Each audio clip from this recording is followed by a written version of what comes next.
मेरा टिकट मुझे पायलट साहब टिकट देना चाहते थे, गहलोत साहब मुझे टिकट देना चाहते थे, डोटासरा जी मुझे टिकट देना चाहते थे, और इस बार तो हाईकमान के पास में मेरा नाम था।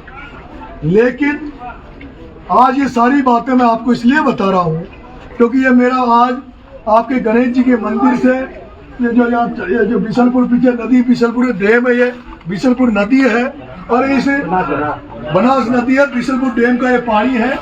ये मैं आज देवली से इस गणेश जी के मंदिर से श्री गणेश कर आज से देवली में अपना प्रचार प्रसार चालू कर रहा हूँ और आपको बताना चाहता हूँ कि मेरे साथ क्या क्या बीती है, उन्हीं चीजों को मैं आपके सामने रख रहा हूँ। सारी हाईकमान भी चाहती थी कि मुझे टिकट मिले, लेकिन मेरा टिकट किसने कटवाया? मेरा टिकट उस आदमी ने कटवाया जिसको आपने 2 बार एमएलए बनाया और अभी वो सांसद है जिसका नाम है हरीश चंद्र मीणा। हरीश चंद्र मीणा ने मेरा टिकट क्यों कटवाया? क्योंकि आपको पता होगा जब व्यक्ति टिकट मांगता है, तो वो अपना सब कुछ वो करने के लिए तैयार होता है। मैंने हरीश जी के पास मैसेज भिजवाया था कि भाई मैं मेरे बच्चों को लेकर आ जाऊं और मेरे बच्चों को लेकर मैं सौगंध खा लूंगा। अभी तो एक बाकी है, उस कर्जे को भी मैं छबड़ा की जनता का चुकाऊंगा। तो अगर आप मुझे यहाँ टिकट दे दो, मैं एमएलए बन जाऊंगा, तो मुझे एक राजनीति में काम करने का एक प्लेटफॉर्म मिल जाएगा, एक जगह मिल जाएगा और उसके बाद 4 साल यहाँ सेवा करके मैं आपके लिए जगह छोड़कर और छबड़ा में चला जाऊंगा। लेकिन हरीश जी ने मेरे से कोई बात तक करना पसंद नहीं किया, मेरे टिकट में किसी तरह का नहीं, जबकि मैंने उनको रिश्तेदार भेजा, सब कुछ किया। और उसके बाद यहाँ बहुत सारे लोग टिकट मांग रहे थे और इस तरह की बात उठी कि भाई स्थानीय को इस बार स्थानीय को टिकट दो। तो उसमें हरीश जी का जबकि मन ये था कि वो अपने बेटे को यहाँ से चुनाव लड़ाना चाहते थे और ये एकदम सच्चाई में इस मंदिर में बैठा हूँ उनके बेटे का, क्योंकि मैंने हरीश जी का एक जो एजेंट था वो मेरे साथ रहता था, मैंने उसको 1 महीने साथ रखा, वो उसके बेटे को चुनाव लड़ाना चाहता था यहाँ से। लेकिन यहाँ जनता में एक आवाज थी कि भाई इस बार स्थानीय को हरचंद जी गोलचा जो पहले राजभवन से चुनाव लड़े 19,000 वोट लेके गए, इस तरह से परशुराम जी मीणा, मुकेश जी सरपंच साहब ये बैठे हैं जो जिला संघ के सरपंच संघ के अध्यक्ष भी हैं, ऐसे बहुत सारे 17-18 लोग इसमें टिकट पे आके जलेबी लटका दी गई। क्या लटका दी गई? टिकट के नाम की हरीश जी ने साफे बंधवा दिए और जलेबी लटका दी। और जो हरीश मीणा ने जो वहाँ भाषण दिया और इनको जो कहा, वो मैं आपसे कहना चाहता हूँ, इनको कहा देखो मैं हरीश मीणा कितना बड़ा त्याग कर रहा हूँ, मैं उतना बड़ा त्याग कर रहा हूँ जितना बड़ा त्याग महाराणा प्रताप ने भी नहीं किया होगा। वो त्याग क्या कर रहा हूँ कि मेरा भाई नमोनाथ टिकट मांग रहा है, मैं उसको टिकट नहीं दे रहा, मेरा बेटे को टिकट नहीं दिला रहा, मेरा एक भाई और ओम प्रकाश उसको टिकट नहीं दिला रहा, मैं स्थानीय को इस बार टिकट दूंगा, मैंने आपसे वादा किया है, इसलिए मैं स्थानीय को टिकट दूंगा। लेकिन क्या तुम स्थानीय के लिए सहमत हो सारे? इन्होंने कहा हाँ साहब। मुकेश जी को लग रहा था अपन का नंबर आएगा, परशुराम जी को लग रहा था मेरा नंबर आ जाएगा, जनरल वालों को कह रहे थे भाई जनरल वालों ने हरीश जी को खूब वोट दिया, कुलदीप सिंह जी राजा साहब सोच रहे थे मेरा नंबर तो आया ही पड़ा है, हरचंद जी गोलचा जी सोच रहे थे मेरा नंबर आएगा। सबसे साइन करा लिए कि सहमत हो स्थानीय के लिए? हाँ साहब सहमत है, आप जिसको टिकट दे दोगे उसके लिए तैयार है। लेकिन इनको पता नहीं था, इनको ये जो टिकट मांग रहे थे, अब ये बेचारे हरीश मीणा जाके कभी गए ही नहीं। या तो देवली उडियारा में हरीश मीणा के बाद में कोई टिकट मांगने आया है तो नरेश मीणा आया जो टिकट दिल्ली में मांग रहा था, हरीश के पास गया ही नहीं। लेकिन बेचारे ये तो जो टिकट मांग रहे थे, इनकी तो कहाँ तक थी? हरीश के ऑफिस तक। और एक वो चेतराम मास्टर साहब है हरीश मीणा का, इनकी दौड़ थी उस चेतराम मास्टर को, सारे चेतराम मास्टर को पटा रहे थे, हे चेतराम तू ही हमारा टिकट दिला दे। कुल मिला के हरीश जी मीणा की डील पहले ही हो चुकी थी और इस बात का मुझे बहुत पहले पता रहे थे। मोदी राहुल गांधी को गाली दे रहे थे, उस केसी मीणा से बैग लेकर और चुपके से टिकट किसको दे दिया? और ये जो कांग्रेस के जो टिकटार्थी थे, ये जो कांग्रेस से जो देवली मीणा टिकट मांग रहे थे, मुझे एक दिन पहले पता लग गया कि केसी मीणा को टिकट मिल गया। और जैसे ही मुझे पता लगा केसी मीणा का टिकट फाइनल हो गया, मैं नमोनाथ जी के पास गया। मैंने कहा साहब वो क्या हुआ? तो नमोनाथ जी ने कहा मेरे साथ तो मेरे भाई ने धोखा कर दिया। मैं पूरा ब्रीफिंग कर रहा हूँ, पूरा घटना मेरा बता रहा हूँ।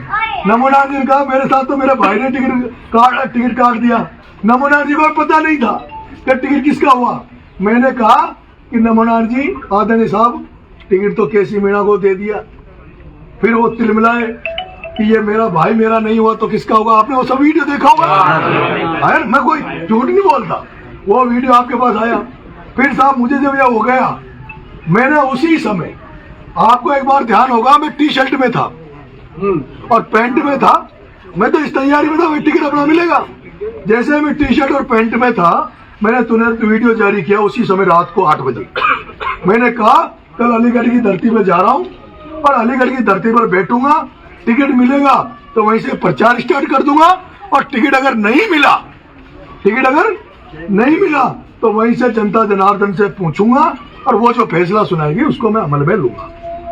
और जब मैं अलीगढ़ में आया, जब मैं अलीगढ़ में बैठा था, तब भी ये जो मुकेश जी को समझ में आ गई थी बात।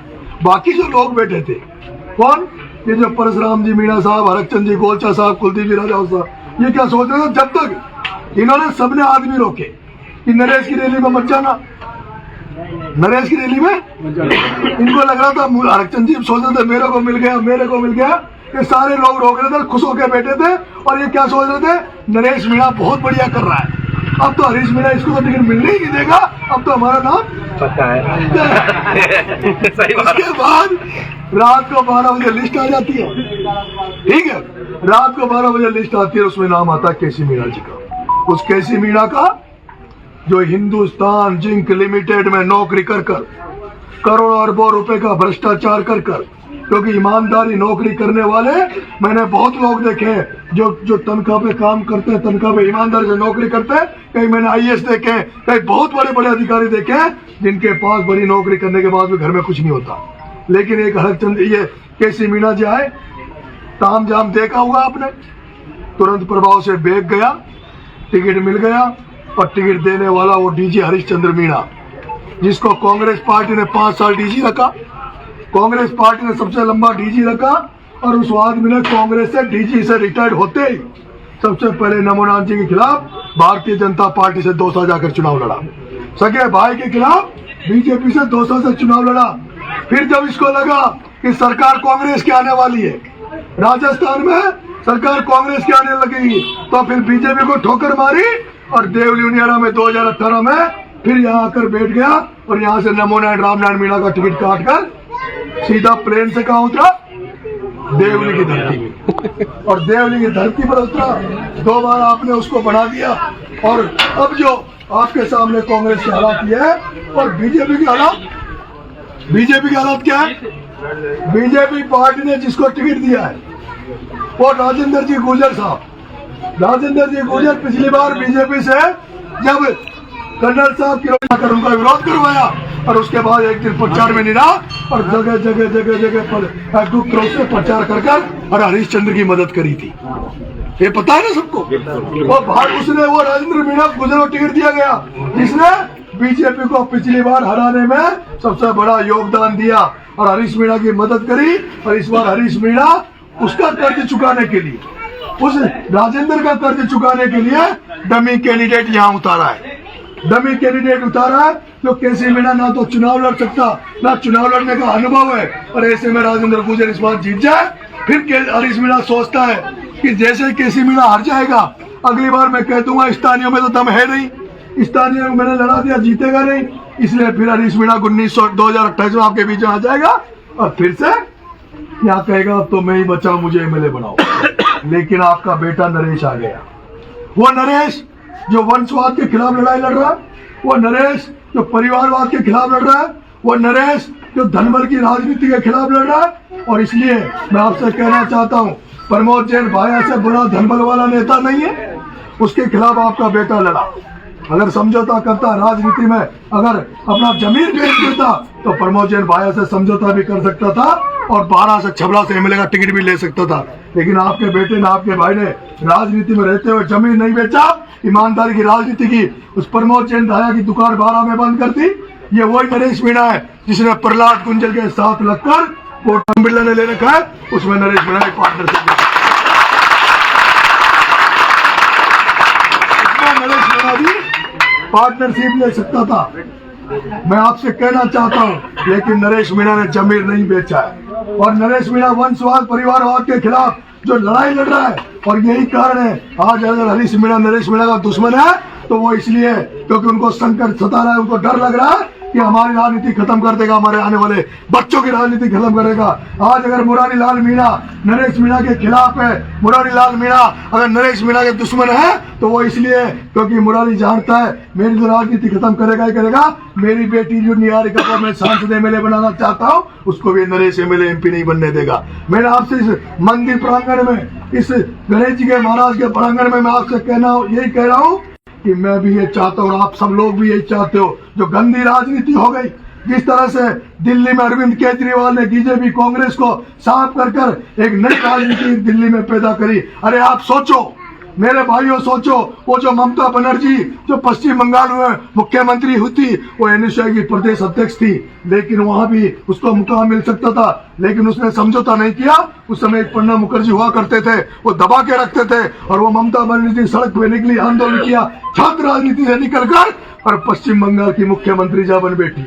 मेरे भाइयों, मैं आपसे कहना चाहता हूँ, मेरा भाई रविंद्र भाटी एक छात्र राजनीति से निकलता है, बीजेपी उसको ज्वाइन करवाती है, बीजेपी उसको कहती है तेरे को टिकट देंगे, लेकिन टिकट मिलने के पहले उस रविंद्र भाटी का टिकट इसलिए काट दिया जाता है क्योंकि उसकी फैंस फॉलोइंग इतनी थी, उसको राजस्थान में उसकी पहचान बन गई थी, और उस पहचान से डरकर बीजेपी में बैठे राजपूत समाज के बड़े नेताओं ने उसका टिकट कटवाया, और उसके बाद वहां की जो जनता ने उसको आशीर्वाद दिया, प्यार दिया, और उसको आज विधायक बनाकर विधानसभा में भेजा है। और आप जानते होंगे पहले जिस तरह से हनुमान बेनीवाल जी विधानसभा में गूंजते थे, जिस तरह से किरोड़ी लाल जी मीणा की विधानसभा में आवाज आती थी, जिस तरह सचिन पायलट को हिंदुस्तान जानता है, आज उसी तरह मेरा भाई रविंद्र भाटी भी पूरा हिंदुस्तान उसकी बात को सुनता है। मैं आपके बीच में उसी तरीके से आया हूँ। अगर आप लोगों ने मुझे विधानसभा में भेजने का प्रयास किया तो मैं इंकलाब लेकर आया हूँ, मेरी गाड़ियों में देख लो, मेरा नरेश मीणा का फोटो नहीं है, मेरी गाड़ियों में नरेश मीणा का फोटो नहीं है, नरेश मीणा की पन्नी पट्टी नहीं है, मेरी गाड़ियों में भगत सिंह की फोटो है, और भगत सिंह के मार्ग पर हम लोग चलेंगे। सब युवा और साथियों को छात्र को साथ लेकर राजनीति में परिवर्तन की राजनीति पैदा करेंगे, नई राजनीति राजस्थान में बनाने का हम प्रयास करेंगे। इसी के साथ मैं आपके बीच में आशीर्वाद मांग रहा हूं,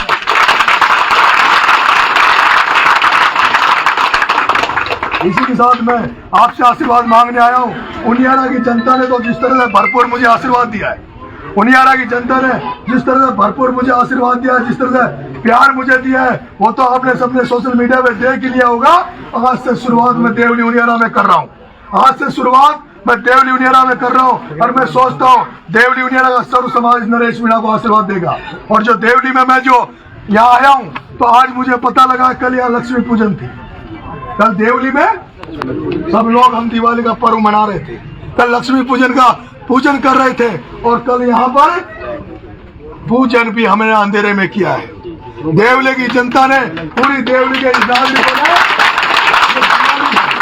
लक्ष्मी पूजन दिवाली भी अंधेरे में मनाई है, लेकिन कोई नेता नहीं है, कोई नेता ऐसा नहीं हुआ अब तक किसी जिनको आप वोट दे रहे थे, जिनको बना रहे थे, अगर अच्छा नेता होता और उसको पता होता कि दिवाली के दिन भी अंधेरा हो रखा है, बिजली आ नहीं रही है, तो बिजली वालों के आकर इलाज कर देता। लेकिन ये वजह कि ये जो यहाँ पे बिशनपुर का डैम बना था, उसमें 62 गाँव डूब क्षेत्र में आए थे, 62 गाँव डूब क्षेत्र में आए थे, और उनको जो स्थापित किया था, उनकी जो कॉलोनियां बनाई थी, उस कॉलोनी में 60 बाई 40 का उनको प्लॉट दिया था, लेकिन ना तो वहाँ शुद्ध पानी पीने का पानी है, उनकी जो हालत है वो दुर्दशापूर्ण है। और मैं कहना चाहता हूँ उन विस्थापित परिवार जो थे, जिनको कॉलोनी में रखा गया है, उनको जो जमीन अलॉट हुई है, उनको जमीनें ऐसी गंदी जगह दी, किसी को निवाई दी है, किसी को 100 किलोमीटर दूर उनको जमीनें अलॉट की है, और वो जमीनें भी वो है जो भूडे टाइप की होती है, जिसमें फसल नहीं हो सकती।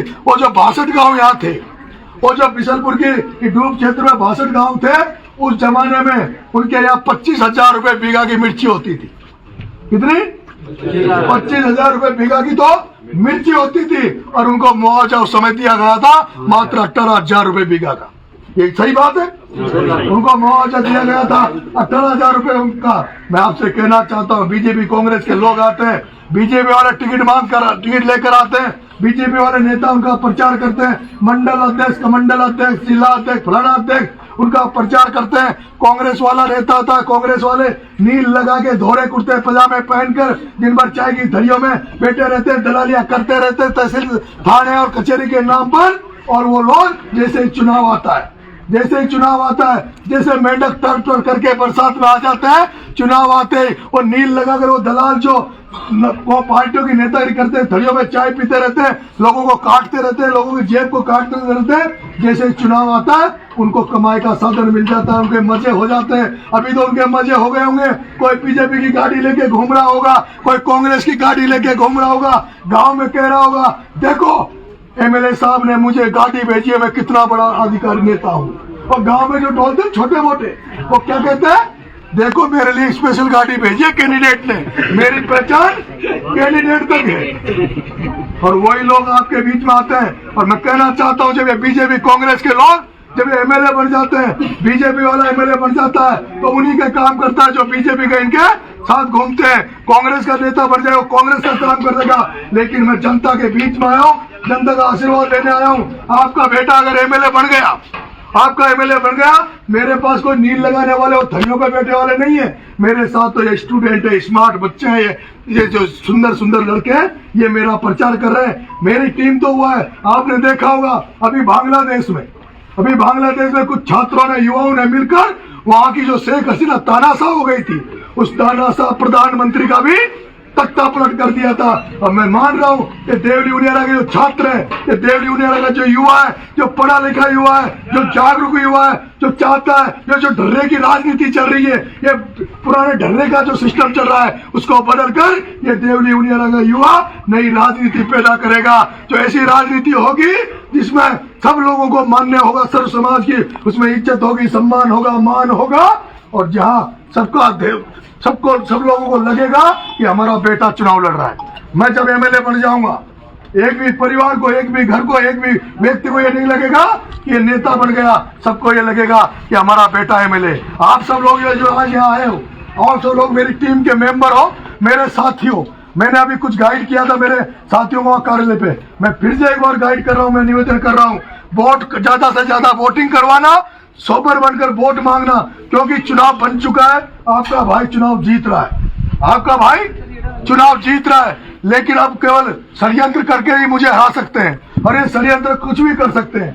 ये यहाँ इस तरह का जातिगत चुनाव होता है, और ये जो पहला चुनाव है जो हम जातिगत से ऊपर उठकर चुनाव लड़ रहे हैं। हम एक तरफ हरीश मीणा, राजेंद्र गुर्जर और केसी मीणा 3 लोग चुनाव लड़ रहे हैं, और एक तरफ हम उन तीनों के खिलाफ हम अकेले चुनाव लड़ रहे हैं। अब ये तीनों मिलकर, क्योंकि कांग्रेस की जमानत जब्त हो चुकी है, अब ये तीनों मिलकर नरेश मीणा को रोकने के लिए कोई भी षड्यंत्र कर सकते हैं। ये अपनी खुद की गाड़ियां तुड़वा सकते हैं, खुद पे हमला करवा सकते हैं, कुछ भी शराब पिला के, कुछ और करके। और मैं आपसे कहना चाहता हूं देवली के वासियों, मैंने तो सौगंध दे रखी है, मैंने सौगंध दे रखी है। जिस दिन से प्रचार किया है उस दिन से मैंने सौगंध दी थी कि मेरे प्रचार में शराब पीकर अगर कोई आया तो उसको मेरे बच्चों की सौगंध है। मेरे प्रचार में अगर कोई, मेरे जुलूस में अगर कोई शराब पीता हुआ नजर आया तो इसका मतलब है उसको कांग्रेस बीजेपी ने उसको पैसा देकर मेरे कैंप में भेजा है। इसलिए आप सबको सावधान रहते हुए 13 तारीख को ज्यादा से ज्यादा मतदान करवाना है। और आप सबसे मेरा आग्रह, आप सब लोग नरेश बनकर घर घर दुकानों पर, यहाँ जो देवली के साथी हैं मेरे भाई तूफान घोषण में अभी नया आया हूँ, नया जुड़ रहा हूँ। ये मेरा भाई कंजर समाज से, ये खटीक समाज से, पूरा सर्व समाज। और आपको बहुत बड़ा आश्चर्य होगा, आपको आश्चर्य होगा कि बीजेपी से चाहे गुर्जर समाज से कैंडिडेट हो सकता है, लेकिन जिस तरह से आपके बेटे को गुर्जर समाज आशीर्वाद दे रहा है, वो गुर्जर समाज आशीर्वाद जो मुझे दे रहा है, ऐसा चुनाव आज दिन तक नहीं हुआ होगा। ये चुनाव इतिहास बनाएगा, उपचुनाव में निर्णय भंडा भी इतिहास बनाएगा। और ऐसा चुनाव होगा जो एक लड़के को उनके समाज का व्यक्ति खड़ा होने के बावजूद भी वो समाज 100% मतलब सारा समाज मुझे आशीर्वाद देगा और मुझे सहयोग देगा। अब आप लोग, सब लोग, हम लोग आज से अगले 3 दिन में आप ही के क्षेत्र में रहूंगा, और ज्यादातर समय, क्योंकि देव उनियारा हमारा लगभग हो गया, 2-4 दिन बचेंगे तो हम जाके आ जाएंगे, लेकिन ज्यादातर हम यहीं रहेंगे। आज हमने जो कार्यालय बनाया था वो छोटा कार्यालय है। आज हम कोई हाईवे पे कोई बड़ी जगह देखेंगे 2-5 बीघा की, और हम तो खेत में टेंट लगा लेंगे, किसी से खेत मांग लेंगे, कोई टेंट लगा लेंगे, क्योंकि कल गोवर्धन पूजा है आज, और आप सबको गोवर्धन पूजा दिवस की बहुत बहुत शुभकामनाएं। आज गोवर्धन दिवस निकल जाएगा, गोवर्धन पूजा निकल जाएगी, उसके बाद हजारों लोग आपके भाई के लिए, आपके बेटे के लिए प्रचार करने, वोट मांगने आपके बीच में आएंगे। उनको आप बांध